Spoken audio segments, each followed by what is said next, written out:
अस्सलाम वालेकुम dear students. जो स्टूडेंट्स भी नस्ट एनईटी टेस्ट की, यूईटी के, ई कैट की, एनटीएस नेट टेस्ट की, जिसके साथ ऑलमोस्ट 50 प्लस यूनिवर्सिटीज एसोसिएटेड होती हैं, फास्ट, प्यास और जीकी जैसी यूनिवर्सिटीज के, अगर आप लोग घर बैठे एंटी टेस्ट की प्रिपरेशन करना चाहते हैं तो इस दिए गए कॉन्टैक्ट नंबर पर रब्ता करके आप लोग हमारे बैच के अंदर इनरोल हो सकते हैं। जैसा कि मैंने आपको पहले भी बताया था कि यूनिवर्सिटीज़ के एडमिशन की अपडेट्स के लिए, उनके स्कॉलरशिप की अपडेट्स के लिए और जितनी भी एजुकेशनल अपडेट्स हैं उनके लिए आप जो हमारा व्हाट्सएप चैनल है इसको फॉलो कर लें।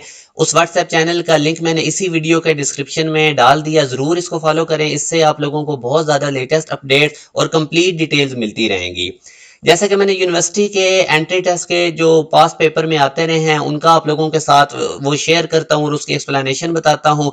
अब हमारे पास न्यूक्लियर फिजिक्स हमने स्टार्ट किया हुआ था, जिसमें पहला क्वेश्चन हमारे पास है, the mass of uranium used in atomic bomb is.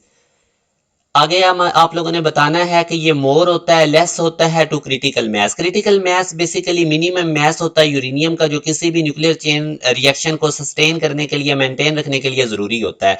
तो जब हम एटॉमिक बॉम्ब बना रहे होते हैं तो उसमें बेसिकली जो न्यूट्रॉन प्रोड्यूस हो रहे होते हैं वो हमारे पास इस चेन रिएक्शन से कुछ आउट जा रहे होते हैं, एस्केप हो रहे होते हैं। तो इसलिए जो यूरेनियम होता है उसको क्रिटिकल मास से उसकी अमाउंट ज्यादा ली जाती है, ताकि वो जो nuclear chain reaction atomic bomb में वो सस्टेन रह सके। कुछ न्यूट्रॉन्स क्योंकि एस्केप हो जाते हैं तो उनकी कमी को पूरा करने के लिए और न्यूट्रॉन्स की जरूरत होती है, और वो तभी हमें मिल सकते हैं जब हम मास ऑफ यूरेनियम जो है वो क्रिटिकल मास से ज्यादा लें। तो ये इसलिए हमारे पास beta option is the right answer कि mass of uranium used in atomic bomb must be more than the critical mass of uranium. उसके बाद आगे वो कितना यूरेनियम हम इंक्रीज करते हैं, कितना ज्यादा होना चाहिए, ये बेसिकली वही हमारे पास प्रीवियस टाइप की ही क्वेश्चन है। तो वो 2 to 4% हमारे पास क्रिटिकल मास से ज्यादा होना चाहिए। अब इसके बाद अगला क्वेश्चन जिसमें वो कहता है which of the following is used as a moderator.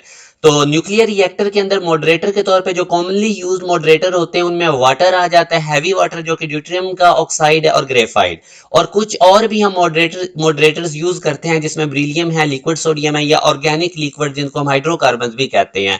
तो अब आप देख सकते हैं इनमें वाटर भी है, हैवी वाटर भी है, हाइड्रोकार्बन भी है। तो all of these is the right answer.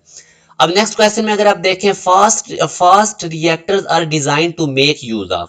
तो फास्ट रिएक्टर में बेसिकली फास्ट न्यूट्रॉन यूज किए जाते हैं। फास्ट न्यूट्रॉन वो होते हैं जिनकी kinetic energy at least 1 mega electron volt होती है, और एक स्लो न्यूट्रॉन्स होते हैं उनकी काइनेटिक एनर्जी 1 इलेक्ट्रॉन वोल्ट से भी लेस होती है।